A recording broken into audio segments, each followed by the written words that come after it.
Hello guys and welcome back. In today's video I will show you how to lower or how to adjust the opacity of effects in CapCut.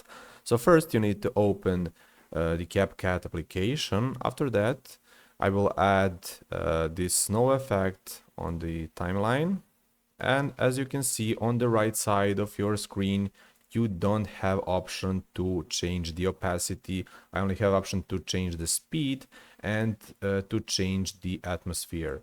So what you need to do is to go to effect here, right click on the effect and click create compound clip.